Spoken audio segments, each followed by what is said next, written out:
saya Yohana Prianes Tinjak, NPM 200647292 dari kelas Petrologi kelompok praktikum 5. Di sini saya akan mempresentasikan tentang laporan praktikum petrologi saya acara ke-9, yaitu tentang deskripsi dan klasifikasi batuan sedimen silik plastik. Sampel yang pertama memiliki warna segar putih, warna lapuk krem, ukuran butirnya grainnya fine sand sampai coarse sand, matriksnya fine silt, morfologi butirnya sphericity-nya high, roundness-nya subangular. Kenapa? Karena ketika pada saat saya zoom, saya melihat bahwa butirnya itu berbentuk lonjong dan memiliki sudut. Pemilihannya well sorted karena ukuran butirnya yang hampir seragam, porositasnya 10%, strukturnya masif. Komposisinya terdiri atas matriks 10%, sedimennya 3%, sehingga massa dasarnya berjumlah 13%. Untuk butirnya ada mineralnya sejumlah 62%, yaitu kuarsa yang berwarna putih dan feldspar yang berwarna putih kekuningan. Litiknya sejumlah 25%, dan jika kita total maka jumlahnya 100%. Karena ukuran butirnya yang fine sand hingga coarse sand, maka kita gunakan klasifikasi Petitjohn untuk menentukan nama dari batuan sedimen ini. Karena jumlah massa dasarnya sejumlah 13, maka kita tarik garis pada bagian ini, sehingga jenis dari batuan sampel ini adalah arenit. Jika kita lihat lebih spesifik lagi, kita lakukan normalisasi pada kuarsa, feldspar, dan litik, sehingga dapat kita tentukan bahwa kuarsanya 42,23%, feldsparnya 31,03%, litiknya 28,7%. Jika kita plot pada diagramnya, maka terjadi perpotongan di titik ini, sehingga nama dari batuan ini adalah feldspatic arenit. Berikut ini genesa dan kegunaan dari feldspatic arenit. Sampel yang kedua memiliki warna segar coklat keabu-abuan, warna lapuknya tidak dapat diidentifikasi, ukuran butirnya ada grain fine silt, matriksnya very fine silt, morfologi butirnya high, roundness-nya very rounded. Kenapa? Karena ketika pada saat saya zoom, saya melihat bahwa butirnya itu memiliki bentuk yang bulat atau membundar dan tidak memiliki sudut. Porositasnya 10%, strukturnya masif, komposisinya diisi seluruhnya oleh massa dasar, tersusun atas material berukuran lempung. Karena ukuran butirnya yang fine silt, dapat kita gunakan klasifikasi Petitjohn atau Tucker, namun saya memilih klasifikasi Petitjohn. Ketika kita plot pada klasifikasi Petitjohn, maka kita garis pada bagian ini, sehingga nama dari sampel ini adalah mud rock. Berikut ini genesa dan kegunaan dari batuan mud rock.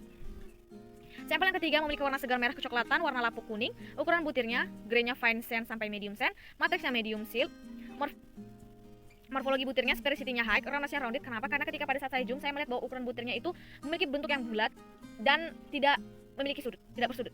Porositasnya 15%, strukturnya bedding, dapat kita lihat pada gambar ini. Ini adalah bedding. Berikut ini bedding. Komposisinya terdiri atas matriks 10%, semen 5%. Ketika kita jumlahkan, maka jumlah massa dasarnya adalah 15%. Butirnya ada mineral 65% yang diisi oleh kuarsa yang berwarna putih,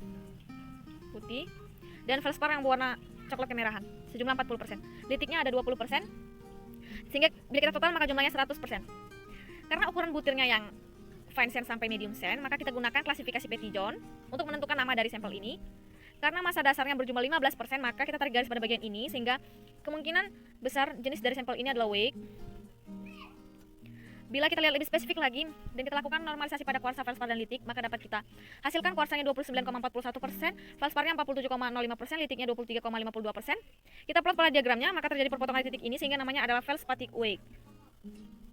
Berikut ini genesa dan kegunaan dari feldspatic weak.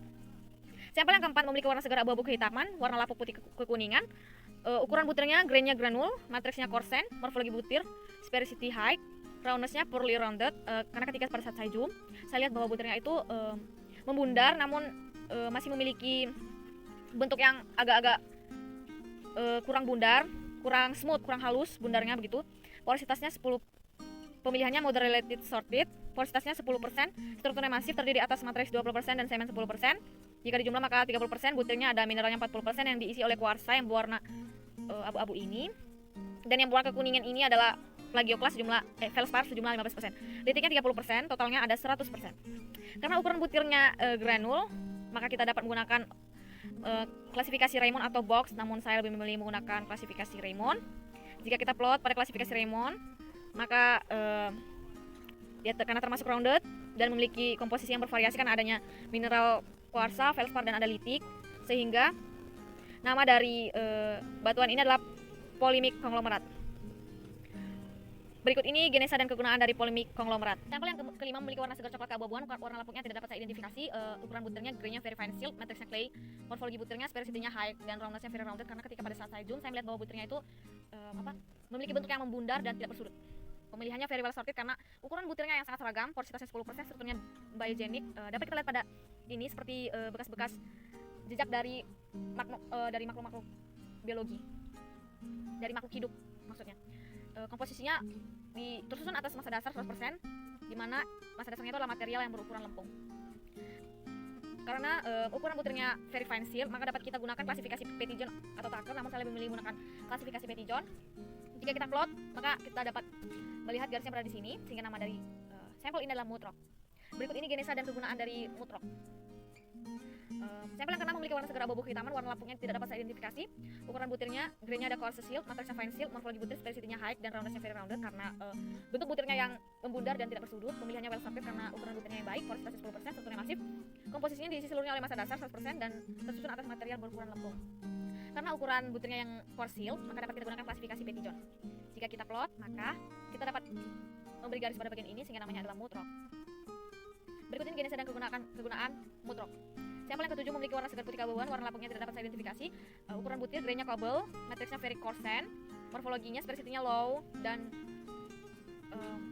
roundnessnya very rounded. Kenapa? Karena butirnya itu memiliki bentuk yang memanjang, ini memanjang, tidak membundar dan namun tidak memiliki sudut. Dia memanjang namun tepinya sangat smooth sehingga seperti tidak memiliki sudut begitu. Porositasnya, pemilihannya very poorly sorted karena ukuran butirnya yang sangat-sangat tidak seragam. Dapat kita lihat, ini sangat besar, lalu ini ukurannya lebih kecil begitu, ini sangat besar, ini ukurannya lebih kecil begitu. Porositasnya 15%, strukturnya masif, komposisi terdiri atas matriks 10%, semen 5%, jumlah massa dasarnya 15%, butirnya ada mineral 15%, terdiri dari kuarsa yang berwarna putih dan felspar yang berwarna kekuningan. Litiknya 70%, dapat kita lihat bahwa sampel ini didominasi oleh fragmen-fragmen batuan ini yang merupakan fragmen litik.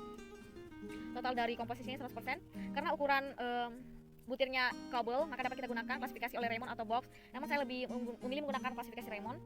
Jika kita plot, maka dapat kita tentukan bahwa namanya adalah polimik konglomerat. Berikut ini genesa dan kegunaan dari polimik konglomerat. Sampel yang ke-8 memiliki warna segar krem kecoklatan, warna lapuknya tidak dapat saya identifikasi. Ukuran butirnya grain pebble, matriksnya medium sand, morfologi butirnya sphericity low dan roundnessnya angular karena ketika dapat kita lihat bahwa pada gambar ini butirnya ini memiliki bentuk yang panjang, tidak membundar dan dia menyudut, memiliki sudut seperti ini, memiliki sudut begini.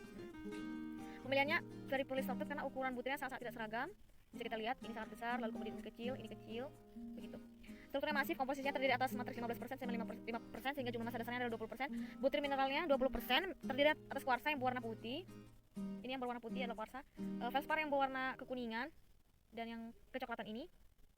Litiknya 60%. Litik itu adalah yang ini. Jika kita total maka jumlahnya adalah 100%. Karena ukuran butirnya yang pebble, maka kita dapat menggunakan klasifikasi Raymond atau box, namun saya lebih memilih menggunakan klasifikasi Raymond. Jika kita plot, maka namanya adalah polimik konglomerat. Berikut ini genesa dan kegunaan dari polimik konglomerat. Ini adalah daftar pustaka yang saya gunakan untuk menyelesaikan laporan praktikum petrologi acara ke-9 ini. Sekian dari saya, terima kasih.